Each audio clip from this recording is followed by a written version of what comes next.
Good morning, it's Ginny and Tim from the beautiful Upper Peninsula of Michigan at DSTech in Escanaba in the Penn Star Complex. We're here to talk to you about old habits in your office, in your computer world, in your tech world that are slowing you down. Yep. There's a lot of things that we are just in the habit of doing that we're just doing it for convenience because it works, but there's ways to move forward that can be more efficient. Way more efficient. So it's interesting, this list, and he has some interesting little facts to share with you too, that which made me go, wow. So maybe I'll say wow again, right? But make sure you go to our website, dstech.net, and sign up for our newsletter. And so you get news and whatever we're going to talk about the next day. It goes out on Wednesdays, and on Thursdays we're here with our topic. So, and we'd love you to drop some questions or some comments that you'd like to share. I would love that. So do that, and then at the end, I'll tell you how to get a free security assessment. So, and I'm always looking for new topics. So there's a topic that you want us to cover, by all means, drop it in the comments. Absolutely. And we'll do our best to accommodate and hit as many as we can. So, so the first one is emailing documents internally. That's still kind of an old habit that a lot of people do, where they'll send like an Excel file over to someone to review, make edits, then they send it back to them. And it's like, that's just kind of the old way of doing things, because you should be utilizing, for one, a public share on a server or public share somewhere, or if you have the M365 suite, using the SharePoint OneDrive share. You can have all that stuff in it, and you can share it with others, just the share link, and then they can open it at will when they want, edit it, and then you can have the whole collaboration where you have multiple people in the same file at the same time, and they can be both editing different pages, different books, all that kind of stuff. It's actually kind of cool, because like in Excel, I know it shows your initials. Initials by the cell that they're working on. They're working on this cell, and I'm working on this cell. Yep. It's so interesting. You can't get that collaboration if you're just sending them the document and you're like, here, make your revision, send it back to me, and you're kind of going back and forth. That's just kind of an old way of doing things. So if you're still doing that,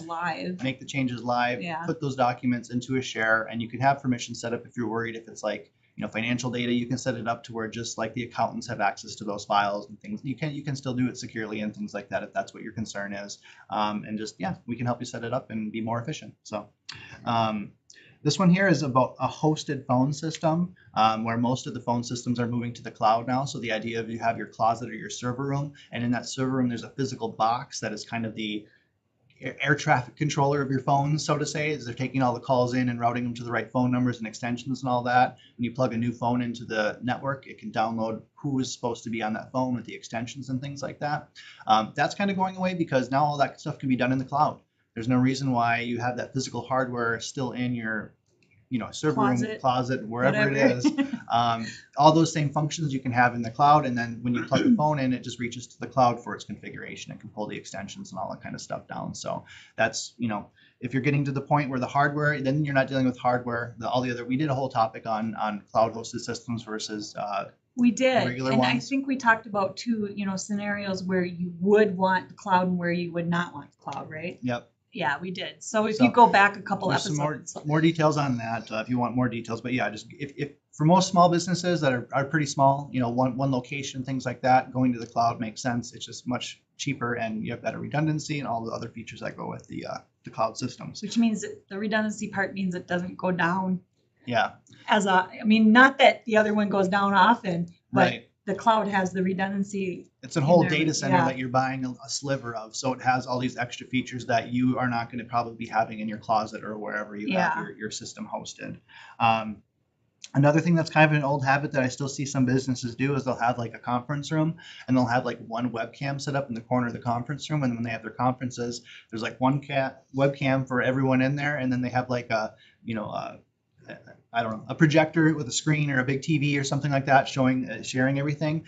And that can still work in some meetings, but realistically, it's better for everyone involved if you can get everyone to have their own computer and use, like, say, a Teams meeting to have that meeting, because now everyone has their own individual camera. It's easier for people to get their words in. They're not like yelling at each other over like a conference room, right? And then when you're sharing files, you can just share the file to the screen in the Teams meeting, and it makes it very easy for everyone to see it easily. Sometimes in a conference, you might be on the edge seat, you can't see the screen as well, whatever, but if everyone has a computer and it's shared right to them, they can see it and view it exactly how they want. And a great thing too is if you're working in kind of a collaborative meeting. Like you kind of touched on this a little bit. You're not writing notes down the entire meeting, and then when the meeting's over, you have to run and make all the changes that they were talking about. You could be live editing your stuff or doing things on your computer during the meeting if it's all within Teams. Like, that's what I was gonna say. Is we switched our sales meetings to Teams meetings. We're at our desk on our cameras. We can still see each other, but when they have changes to all the opportunities and quotes that I have out there, I can just make those changes right then and there while they're talking, so it doesn't get forgotten. Right. Yep. I don't have to make a list and come back. Sometimes if they're moving fast, I'll still make a list. Yep. But most of the time there's a little bit of chit chat and I go back and I fix it while they're, chatting right around. there. Yep, yeah. Exactly. So it is more efficient. I mean, it doesn't get, a lot of people still like to obviously have a conference, get everyone together in person. There's still the places for that. That's the mixed feelings part. I was like, I do like to see and touch the people that I'm working with. So you still want to have that once in a while, but in general, if you're having lots and lots of these meetings and these conferences, think about ones where maybe you can rein them in a little bit, have maybe, your weekly, do whatever, and then maybe once a month we'll still meet in person or however they want to do that. We can have lunch together. Yeah, there instead. you go. That's more fun anyway. So we can do our work on Teams and, And there are new solutions. If you do, like, say, the webcam conference room, there's things called Meeting Owls. It's this fancy 360 camera where you can put it in the middle of the room, and whenever someone's talking, it'll change the focus to that person. So there are newer technologies out there that are better than just like, let's put a webcam in the corner and just have one static shot of the board meeting, like that. So just think about that up your conference. Those are cool because when we do that, we have the owl set up. And somebody who isn't in the office can attend the meeting and they still hear everybody because and see because the camera literally switches to the person who's talking. It's because you might have one member who can't attend the meeting. They can just still join, like, say, with Teams and be part of the meeting even without actually being physically present as well. So it's weird because their voice will come out of the owl and be like, "Oh, I forgot you were here." That'll happen sometimes. Anyway, on to the next one is going to be mainly about the internet speeds. There's still so many businesses that are running on like 505 or 110 or just even like 220 with your internet speeds. And what that means, if you weren't familiar with the internet speeds, is the first number is always going to be your download speed, or how much information you can get from the internet to your computer. The second number is the most important when you're running a business, and that's your upload speed. So that's how you're sending data out of your office to the internet. The biggest thing is your backups. When you're having backups, they have to take all of the data, and usually you're doing redundancy to the cloud somewhere. So usually we'll program them to run, say, after hours, after you close, before you open up. Problem we see sometimes is there's some businesses that have so much data and they don't have enough internet that an entire full backup can't even complete overnight in one night because their internet upload just isn't fast enough for them. If they say they just have coax cable internet, they don't have fiber, they don't have any sort of faster internet, so the backups may take 2 days to get that base image. Then changes are okay after that, because once you get the base image up, you're only saving the changes going forward. But every month or every so often, it does want to take a full base backup just for security, and that can be kind of slow if you have a slower internet. Biggest thing too, we were talking about video conferencing and all that kind of stuff too. If you're doing a lot of that, sending your video out in a conference, it uses lots of data to do that video stream. So if you don't have high output, you're going to notice things like your streams might lag more, or the meetings they're all pixelated, the or they're talking goes down. The lips are out of sync, like it's a Japanese fighting movie, you know what I mean, or whatever, with bad dubs. Or you like just hear like every other word. Yeah. So that just making sure that your internet is up to snuff and is able to handle everything you're doing, because what you used to use 5 years ago, nowadays it is more demanding. There's more stuff flowing through the internet, especially if you're using like a VoIP system. It doesn't use that much data, but you don't want your backups to be running, taking all the data, and now anyway, there's just make sure you have a high enough internet speed to satisfy your needs, and don't, the amount of downtime and productivity you're going to lose by having these systems not be efficient is going to override the cost of just paying for that next tier of internet, or seeing what you can get, to have that better upload. The next one is going to be talking about computers that are over 5 years old, because it happens so often where you just get a computer that's old, and if it's it's not broken, why change it, right? That old mentality. And it works. I used it every day. It works. Still does my job just fine, right? Yep. But it's like you're not realizing how much productivity you're losing from your staff. Like the number I throw out there, and this number is a little high because it's more for me and techs, where in an average 8-hour day, we click the mouse and average, say, 1,800 times, 1,800 times you're making a click. Well, if every single one of those clicks took an extra second, that's literally 30 minutes in a day. So it's 3.5 hours in a week. Well, in a work week, probably like 2.5. That one made me go, wow. I mean, for real. So whenever you click on something and you're waiting for it to load, it takes an extra second. In that moment, you're like, oh, whatever, I'll just wait this extra second. But that will compound, and then you multiply that. Say it's not even that egregious. Say it's half that, 900 clicks. And so it's only 15 minutes a day, but you multiply that by 10 employees, by however many weeks, by however many whatever. It's going to pay for the cost of the new computers that are going to be more stable anyway. So just kind of keep that in mind if you have these computers that are so slow and he's like, oh yeah, I got to click this, and I usually go get coffee and come back, and then it'll be loaded when I come back, and it's like, that's like 5 minutes every day you're wasting, So I hear these stories of people that just deal with it because it's what they have and it's just what they're used to. But once they go to that new system, there's no excuse to be that slow anymore. So you'll get more productivity out of your staff. Maybe they just want to enjoy their coffee. Exactly. I don't know. But having the new hardware that will be quicker, that will not make them wait on things, that the amount of time that you can save and get out of your staff, it really will improve if you have those old systems that are really just dragging them down, and every click takes an extra 3 seconds. I mean, maybe they only make 50 clicks a day, but that can still add up. And better productivity equals more money in the business too. So, exactly. So yeah.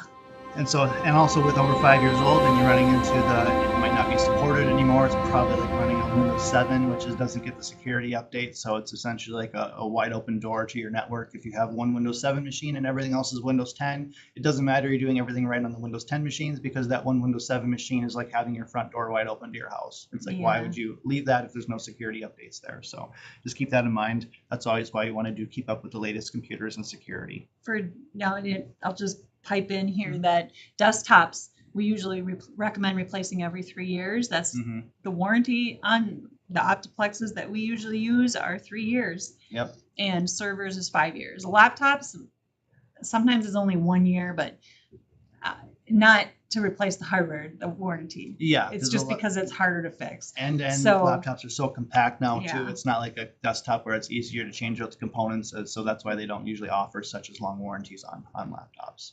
But I would say the same, about 3 years. Yeah, 3 years. I could see a laptop you probably want to stretch out maybe longer to like 4 or 5, just because it's it's a laptop and you might be. And you can. I mean, I've done it with especially with my home. As long as it's on an operating system that is getting security updates, that's the biggest take. Like if you have a 5-year-old system right now, but it's able to still run Windows 10. Well, then you're fine. You're running the latest security updates. You're going to be good to go at that point. So that's just my biggest take with older hardware. As long as it's able to support the newer security and get the newest OS, then at that point you're probably still fine. So it's funny how things change, because I remember, you used to be able to just say, okay, I'll add some RAM to my laptop, it'll be fine. But a lot of laptops you can't even upgrade anymore. Or they'll have they're so compact that they're not meant to be. You spend more money for those laptops where you still can say upgrade them and add components to them to try to future-proof them. Possibly, depending. But they're almost like smartphones now. They're just so compact and so tight that it's hard to take pieces out. I mean, I remember you used to be able to get batteries for your smartphone and replace them all the time, get a new battery. Now that they're always built in, so unless you know how to take the phone apart and undo all that, you're not able to replace your batteries anymore. And unfortunately, you're just starting to see that kind of seep into the laptop sphere now, where it's just you're not going to be able to split your components out as easily without having like a physical shop that just kind of specializes in that specific thing. Cool. So now this one, it's not really a productivity thing. It's more of a security thing. And I just want old habits of no MFA everywhere. And the biggest thing is, yes, it's not going to make you faster having MFA everywhere, but the idea that, oh no, I have to do it every single time I log in. He's using an acronym again. I'm sorry. Multi-factor authentication. So when you log into, say, your email, you'll get texted a code, or you'll have an application on your phone that has a number that rotates every 30 seconds or a minute that you have to put in. So the idea is that if you walk into your house, you have a door with a lock. That's your password, but now you have a deadbolt, which is your 2-factor. So you would need to have both keys in order to get in. You can't just get in with the password. So it's a security safety feature. Now, the biggest thing people think is that, oh no, this is going to slow my staff down. They're going to have 2 passwords every time they log in. It's going to be a real productivity burn. That's not really the case, because you can have what they call trusted sites, where if we know that if someone from your company is working out of the office physically, that they're trusted, they're a staff member, they work there. So if they type in the security and the password from that location, you're good to go. So it's not going to force them to do the secondary code. Where it would force them to do a secondary code would then be if they're logging into their email on their mobile phone, or maybe at home doing remote work or anywhere else, because then it would require them to have that extra security measure. Where that will then help is if a bad actor gets your password, they're probably not going to be in the physical office logging into your account.